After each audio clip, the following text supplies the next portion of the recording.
continuation with the series on economic sociology, in today's lecture, we're going to discuss the informal economy. In first part of the lecture, we discussed the definition or reconceptualization of informal economy, and we're trying to understand whether it is marginal or core of the economic activity, whether it is legally defined or illegal, is informality only found in the small migrant population, or is it found in the larger corporate? And we conclude that we need to kind of understand both the formal and informal, not as opposed to each other, but on a continuum where the power dynamics and the role of the institutional dynamics are important. In this part of the lecture, we are going to understand some of the key characteristics of the informal economy, and we are going to make reference to the article by Donald W. Light and try to understand some of the important features of informal economy.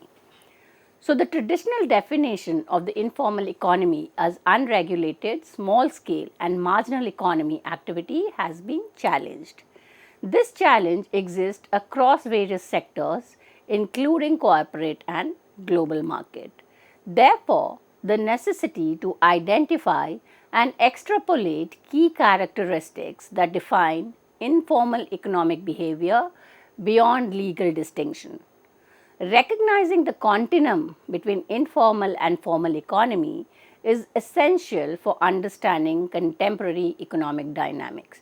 So, just as in we kind of negate the dichotomy between economy and society and look at the embeddedness of the two, we also negate the duality between the formal and the informal and consider it as a continuum contributing to each other, or rather the formal relying back on the informality to maximize their profit.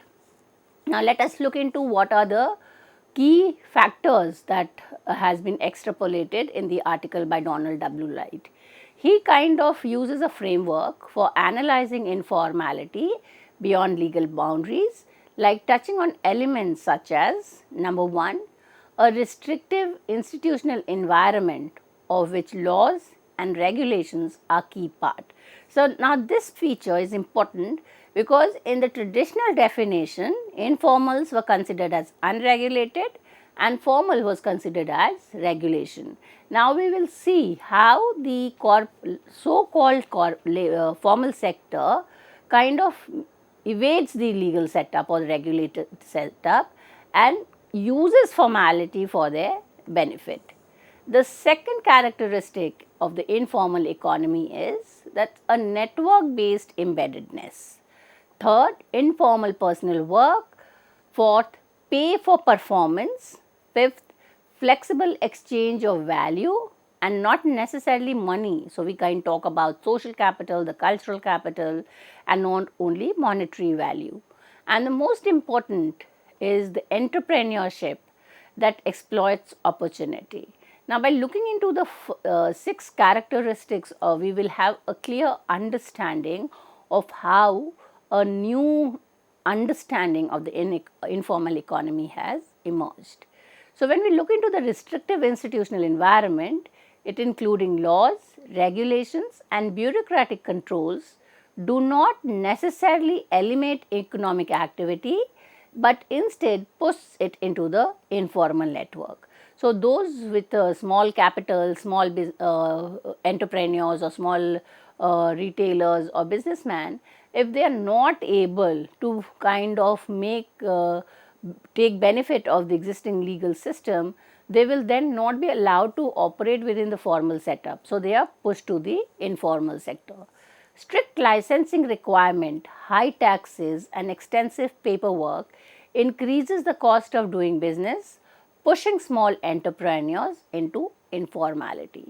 Thus, informality is a strategic response to rigid formal institutions rather than just a marginal or illicit phenomena. An example can be taken again from the pharmaceutical industry, which operates in legally ambiguous space. Pharmaceutical companies promote drugs for off-label which are unapproved uses even though this practice is technically illegal and unethical. They do this through covert marketing strategies, indirect promotions to doctors, and manipulating clinical research outcomes. The informal economy is not necessarily outside the law, but often operates in a legal gray zone where rules are bent or strategically interpreted. So the whole idea is that then this activity, so called informal, can be found in large corporations which are legally defined as formal. The second feature is socially embedded network. Informal economies rely on personal relationship, reciprocity, and bounded solidarity instead of formal legal contracts. Example, migrant labor networks, community based lending, and small business partnership based on trust. Informal transactions are sustained by social capital rather than institutional oversight. Similar to how small scale informal economies rely on social trust, corporate actors rely on political trust and inside network to sustain informal practices. The example showing connection between modern informal work and historic system of economic favors have been highlighted by the author. Number 1, BLAT, which is found in Soviet Union. It's an informal network to obtain scarce good resources and services. Guangxi in China, personal connections that enable business success outside official channel. Zalatowicz's Prony, which is in Poland, the ability to fix problem through informal means. Now these systems which are found across the different parts of the globe suggest like modern corporate informality. These examples show how business and individual use informal method to bypass restrictive formal system. Informal activities operate both as a supplement to the formal economy and as a force that reshape economic structures at different levels. In some cases, informal activities do not directly challenge the formal economy, but instead functions as a way to gain additional benefits or compensate for systemic shortcome. And when we look into the relationship between the informal and the formal, the example is that in underfunded healthcare system, patient and doctors resort to informal payments or favor to secure better treatment, access to specialist or faster service. So, we look into any of the government hospitals, even say if in Delhi, to kind of even get an appointment with a doctor, there are a lot of networks used, you have to know someone in that hospital who could kind of help you to get an appointment on a earlier date. So, it's a formal setup because it's a government hospital, but these networks are being used, and many a time there is also monetary transaction. So, both the social and capital is being used here in order to kind of ensure that the services are obtained, and that is kind of the role of the informal payment. It's kind of very crucial when we understand informal economy. And informal payments emerge not as an outright deviance of formal rules, but as a workaround when formal institutions fail. So, we kind of see that because many a time in the court, the hearings or the final judgment takes time, and in order to avoid the delay, an individual wants to have a faster settlement of the dispute, they go in for out of court settlements where there are a lot of informal payments to the lawyers, to the judges, and that is how the even kind of it also in a way supports the legal formal setup because of the number of cases and the delay in the final judgments that can come in. So, some informal activities may merely supplement the formal economy. Others disrupt and challenges its structure, leading to tension at both micro and macro level. Large corporations may become dependent on informal suppliers or producers who can bypass costly regulation and provide cheaper goods. So, the argument is that it can supplement, but if we kind of totally go off the hand and rely totally on the informal transactions, then it kind of leads to corruption and kind of slowing down of the system. When consumers realize that they can get better deals outside formal market, demand shifts towards illicit or informal providers, weakening formal institutions.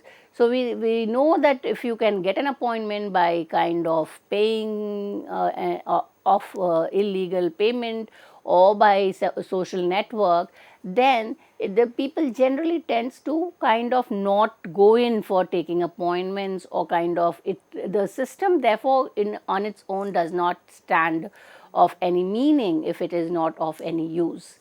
So, when we look into the lot of unregulated streaming services, grey market electronics, black market goods often offer better price than official distributors, leading to loss of revenue for legitimate business. It kind of supports the growing of the black market. Thus, informal economic practices are not just survival strategies for the marginalized, but also structural forces that shape the entire market. Rather, it makes competition more complex and difficult. Now, we need to understand whether it's a strategic choice or it is a strategy. So, the understanding of whether informality is a strategic choice or a strategy to evade legal setup or kind of avoid the institutional structure depends on the context informalization is being practiced. So, the informalization can be temporary workaround, a market distortion, or a drive of a long term economic transformation. Informality is not just characteristic of economic necessity, but a strategic choice used across all social and economic classes. Whether it is a street vendor evading permits or a multinational corporation using shell companies, informal economic practices shape regulatory environment and challenge traditional ideas of legality and fairness. And that is why we need to understand one of the ways in which large corporation supports the informal practices, and that is to look into social tax evasion as a social institution. Fernandez Kelly's observation suggests that tax evasion and enforcement should be studied as a dynamic social institution where rules are selectively applied. For example, governments may aggressively pursue tax evasion among small business and individual while allowing large corporations to negotiate settlement or exploit legal loopholes. Tax evasion may be informal economic behavior, but it is implicitly built into and encouraged by organization and behavior of law enforcement. The other way to understand the informality in corporate structure or informal sector is to understand transaction cost, which are typically lower though occasionally high, and information tends to be more complete compared to arm length transaction. So, if you engage in a formal transaction, you go through the rules and regulations, it is a time consuming and it could also kind of cost more. The out of formal settlements, or which is kind of considered as informal transaction, gets the work done quickly and also at a lower cost. So, there is a preference for informal transactions. An informal transaction influence everyday consumer behavior. Many people choose informal service providers, example unlicensed tutors, mechanics or babysitters. So, we do not go through the formal setup, we kind of think it is more time consuming, it will kind of delay our work or it may cost us more. So, we take recourse to the informal setup, and the reason why is that also not only on the price is the monetary aspect. There is a lot of cultural, so there is we get a babysitter through our family. So, we rely more on it than going through a official service provider. Therefore, it is price, added to it is personal trust and convenience, and also kind of an understanding that it kind of works. If it goes by trends. So if someone in the family has been successfully hired a babysitter through informal center and is working fine, then people kind of also follow that. This suggests that informal economic behavior is not just a survival mechanism for the poor, but a rational, strategic choice for many consumers and business. Rather, it's not something which is on the periphery any longer. It's not marginal, not to be found among the poor or the migrant. It is something that is there in everyday life. It's kind of core of the economic activities today. And that is where we also try to understand informal personal work. Work is informal and personal in marginal as well as other informalized economy in several senses that could be developed into an index of informal work. First is degree to which the work itself is personally negotiated and altered. Immigrant women engaged in domestic work often negotiate duties, space, dress and other aspects, blurring traditional employer-employee distinction. Keeping personal work impersonal, that is personal instrumentalism, requires constant boundary maintenance that at times break down. For instance, even in the case of a babysitter, there is kind of a lot of emotional, personal touch with the service provider and the consumer. Therefore, to remain impersonal becomes very difficult. Second is the degree to which work is based on trust, which is crucial in informal work, with formal agencies sometimes stepping in to fill gaps in trust with informal network. In sectors like home repairs, individuals rely on informal network to identify trustworthy workers. So many a time we have heard that if there is some electronic gadget or something that's not working, we ask in the family, we ask in the neighborhood, and their service are kind of not necessarily coming in through the formal setup. These are all informal. So the repair, the electronic or the electricians, they are coming in on a level of trust that the person has built with his client, and that is how his kind of business is also improving. So the informal network facilitate the flow of information, contact, references and new work opportunities.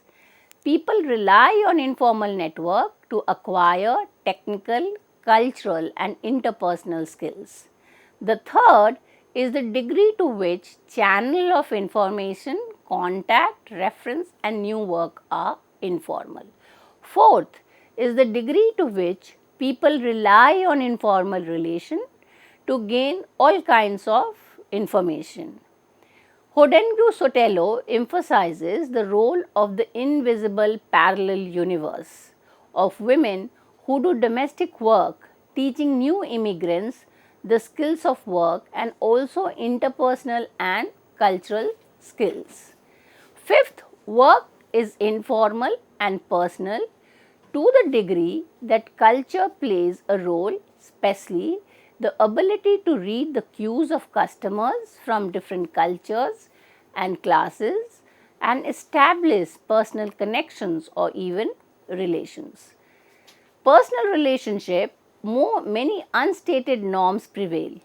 If the work or relationship they are intertwined is to be continuous, personal knowledge of what a customer wants is single most valuable asset. Overall, informal work is deeply intertwined with personal relationship, cultural understanding and the ability to navigate nuanced social dynamic within specific context. Now, when we look into the informal sector, one of the distinction with the informal and the formal is that in the informal, we generally get payment for the performance of our work.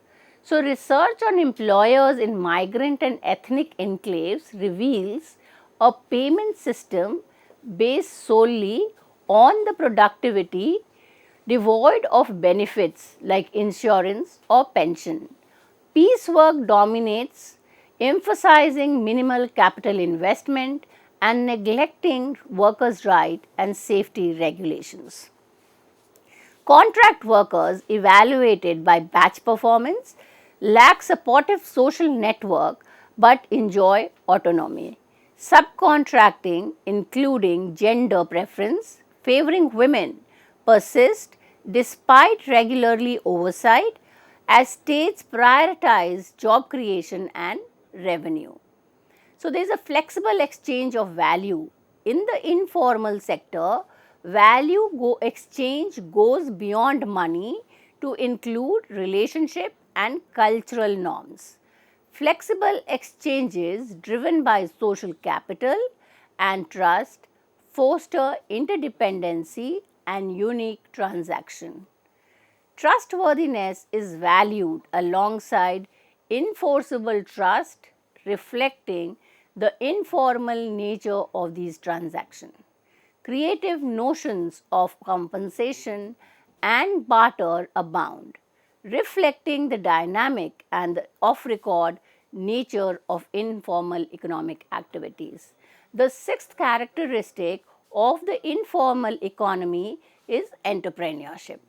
Informal economic activity often involves entrepreneurship, ranging from day laborers seeking pickup work to ambiguous individuals organizing business. So, entrepreneurship is no longer to be found only, say, in the rich class or people who can invest. It is equally to be found in among the migrants or among the informal workers. Entrepreneurs capitalize on opportunities, adapting to market changes and leveraging intercultural relations for success. This shadow economy sanctioned by formal contract illustrates informal behavior can coexist with the formal. So, the dichotomy between the formal and the informal is incorrect. So, when we need to conclude, we know that informal is not marginal or separate, but a pervasive and integral part of the broader economic system. And this understanding will give us new venues for new research on embeddedness of the economy. With this, I come to an end of this lecture. Thank you.